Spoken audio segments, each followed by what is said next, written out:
मैं भगवान कृष्ण को जानना चाहता हूं। क्या ये संभव है? आप भक्ति योग पे कुछ कहें। हम भक्ति योग की बात कर रहे हैं आज। अभी तक हमने ज्ञान योग तो सुना है खूब। ज्ञानी हो जाओ, सब कुछ समझ में आ जाएगा। हे अर्जुन, तू ज्ञानी हो, क्योंकि ज्ञानी मैं जैसा हूं वैसा मुझे जान जाता है। और इसके बाद भक्ति अपने आप फलित होती है। भक्ति फल है, भक्ति फलित होती है। लेकिन गीता में कर्म योग, ज्ञान योग, सांख्य योग, भक्ति योग, भक्ति योग की बात करते हैं भगवान श्री। तो क्या भगवान श्री गलत कह रहे हैं? भक्ति योग है। वो कैसे योग है? जो ध्यान नहीं कर सकते, ध्यान धारणा, एक कठिन तप के मार्ग से नहीं गुजर सकते, उनके लिए भक्ति योग है। और सबसे सरलतम उपाय इस कलयुग के अंदर यदि कोई उपाय है, उस भगवत्ता, उस परम स्वरूप तक अपने, उस परम प्यारे का दीदार करने का यदि कोई सरलतम उपाय है, वो भक्ति है। और भक्ति कैसे करें, ये पूछने की बात नहीं है। आपको जिसमें भी लगाव है, चाहे वो कृष्ण है, राधे हैं, राम है, या कोई अन्य है, जिस पे भी आपका मन टिक रहा है, जो भी आपको प्रिय है, बाहर जब तक हमने उसको देखा नहीं है तब तक तो उसकी तस्वीर चाहिए ना। हम बाहर भी अगर शादी ब्याह की बात करते हैं, तो यदि बिटिया की शादी करनी है तो किसी पुत्र की तस्वीर दिखाते हैं, किसी के बेटे की तस्वीर दिखाते हैं, देखो बेटा वो सपने का राजकुमार, वो सपने की राजकुमारी, कहीं उसका चित्र एक बार आप देख तो लें।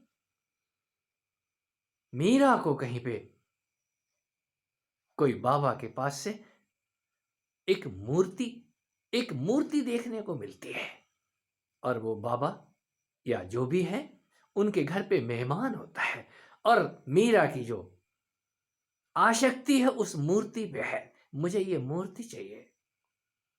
और वो देने वाला भी अद्भुत रहा होगा। जरूर कहीं प्रभु की कृपा मीरा पे होनी थी, अन्यथा वो आकर्षण होता ही नहीं। ये आकर्षण शब्द भी अद्भुत है। वो कृष्ण, कृष्ण, कहीं वो आकर्षण उसी का है जो वो खींचता है आपको अपनी तरफ। हमने कृष्ण की प्रतिमाएं बना ली हैं। हमने कृष्ण को जीवंत लीलाओं में उतारा है कि राधा ऐसी थी, कृष्ण ऐसे थे, हैं। आप उनको इन नंगी आंखों से कैसे देखें? पहले तो आप प्रतिमाओं को जरा गौर से तो देखो, उनकी प्रतिमाएं देखो। जब हम प्रतिमाओं में देखते हैं और देखते देखते हमें उसका दीदार होने लग जाता है, हमारी आंखें जल बरसाने लग जाती हैं, रोने लग जाती हैं। मैंने लड्डू गोपाल को भी गोद में उठाए वृंदावन में मां को परिक्रमा करते देखा है। जरा सी भी ठेस लग जाती है तो खुद तो घुटनों के बल गिर पड़ी हैं, लेकिन उन लड्डू गोपाल को उन्होंने आंच नहीं आने दी। जरा सी भी उनको, उनकी जो डोली है उसमें उसमें कुछ भी नहीं होने दिया, और ऐसे हंस रहे हैं जैसे कुछ हुआ ही नहीं है। कोई तो बात है। ये आंखें स्वच्छ होती हैं भक्ति में। और जब कोई भक्त उस भक्ति के अंदर रोना शुरू करता है, हाँ प्रभु, हाँ कृष्ण, तुम किधर हो, तो ये उन्हीं का आकर्षण है। इस जगत में उस कृष्ण के अलावा दूसरा कोई है ही नहीं। उस कृष्ण को देखने के लिए सबसे नजदीक है एक नाम, जिसको मैं राधा कहता हूं। राधे, राधे राधे। पूरे वृंदावन के अंदर कृष्ण बोलने वाले आपको कम मिलेंगे। सर्वत्र राधे राधे की गूंज है। मंदिर कृष्ण के हैं लेकिन नाम राधे राधे, राधे राधे। कहीं दीवानगी देखनी है तो जरा वृंदावन में देख लो, और यदि दीवानगी ही देखनी है कहीं कृष्ण के भक्तों में देख लो। हरे रामा हरे कृष्णा हरे रामा हरे कृष्ण, ये कैसे, ये गूंजते हुए शब्द आनंद विभोर कर देते हैं। खाली हरे रामा और हरे कृष्णा करके कहीं स्वामी गौड़पाद, अमेरिका तो छोड़ो, पूरी दुनिया में इस्कॉन मंदिरों की उन्होंने असंख्य मंदिर बनवा दिए हैं, बन ही गए हैं। किसकी वजह से? कृष्ण नाम ही अद्भुत है, उनके नाम में इतना आकर्षण है, वो इसीलिए तो वो कृष्ण कहलाते हैं। यदि आपको आकर्षण उनका आकर्षित कर रहा है तो निसंदेह आप उनके दुलारे हैं ही। ये दुलारे आप ही नहीं, हम सब उन्हीं के दुलारे हैं। और जब हम राधे राधे करते हैं तो राधे और कृष्ण दो नहीं है। जिन्होंने भी देखा है, जिन्होंने भी उस अपने अंतः चक्षुओं से उनके दर्शन किए हैं, वहां वो युगल जोड़ी दिखाई देती है। कहीं कृष्ण, ये जगत कृष्ण में ही है, ये जगत राधा में ही है, सर्वत्र उन्हीं की लीला है। यदि आपके अंदर थोड़ी बहुत भी प्रज्ञा बची है, विवेक बचा है, तो जो ताकत है वो राधा मां ही है, जो आपको उठा देती है। और कृष्ण कृष्ण करने के लिए नहीं, और जब आप मां नहीं बोलते तो आप राधे राधे तो बोल सकते ना।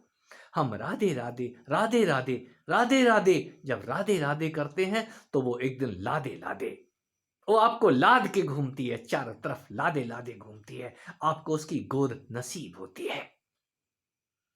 ये नसीब उन्हीं की होती है जो उस भाव में जीते हैं, राधा भाव, सखी भाव। कहीं आप उनके प्रेम में पड़ तो जाएं, और जो प्रेम में पड़ जाते हैं वो उद्धव सरीखे वृंदावन में ज्ञान नहीं बघारने जाते, वहां पर राधे के साथ पूरे के पूरे राधामय हो जाते हैं। और जब वापस लौटते हैं तो उद्धव की हालत, आज उद्धव की हालत, एक अकेले उद्धव वृंदावन में मैंने नहीं देखे, मैंने उद्धवों की कतार देखी है जो वहां राधे राधे करते हैं। मैं भी जब भी मेरा मन करता है वो मुझे बुला लेते हैं, मेरा मन तो सदा ही करता है, और मैं कह दूं मैं वृंदावन में ही हूं।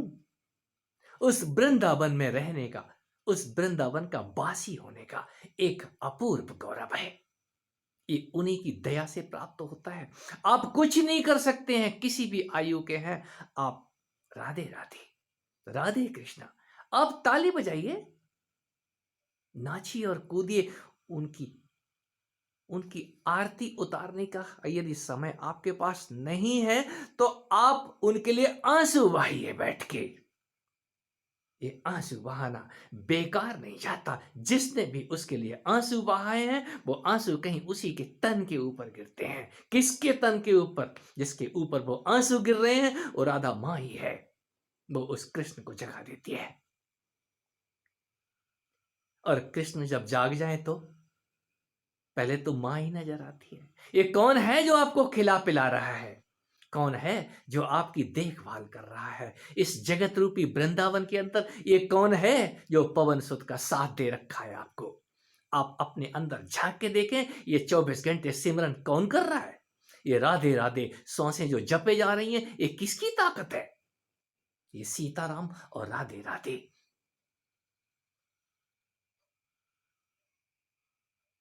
कोई तो बात है, कोई तो बात है जो पवन सुत को भगवान श्री राम ने धरती पे रहने का ही आदेश दे दिया था। आप यहीं रहिए और इस जगत की सेवा कीजिए। क्यों? मैं फिर आऊंगा। तो वो फिर आते हैं, वो जाएंगे कहां? और जा भी कहां सकते हैं? ये वृंदावन, ये वृंदावन उनको प्यारा है। उनके भक्त उनको प्यारे हैं। वो एक टांग पे भी खड़े होकर के, आप उनको देखें ना देखें, वो एक टांग पे खड़े होके भी आपको ही निहार रहे हैं अनंत आंखों से। जब हमें ये पता चलता है वो हमें चारों तरफ से देख रहे हैं, और ये पता चलता है जो जल्दीबाजी में है कि हमने कृष्ण को जानना है, आप जानने की बात भूल जाइए। वो आपको जानते हैं, इतना जान लीजिए। यदि वो आपको नहीं जानते होते तो आपकी जबान पे कृष्ण का नाम नहीं आता। ये जवान उन्हीं की ताकत से जवान होती है। जब मुंह में कृष्ण का नाम आता है, राधे का नाम आता है, हमें अपनी उस जवानी का एहसास होता है कि हम उनकी सदा ही छत्र छाया में हैं।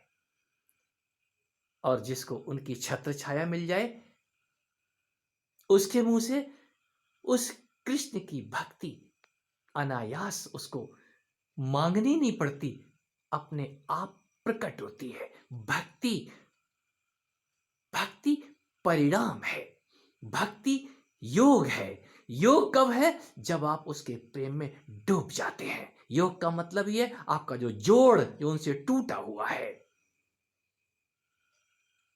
आप उस जोड़ को जोड़ने में कामयाब हो जाएं। और ये कामयाबी उन्हीं की कृपा से आती है। इतना क्या कम है कि आपको उनका नाम स्मरण हो आया, और जिनको नाम स्मरण हो आता है वो स्मरण करके ही तर जाते हैं। क्यों? जिसका नाम स्मरण कर रहे हैं वो आपका 24 घंटे स्मरण कर रहा है। आपको तो अभी याद आई है, और जब आपको याद आ गई है तो देर किस बात की?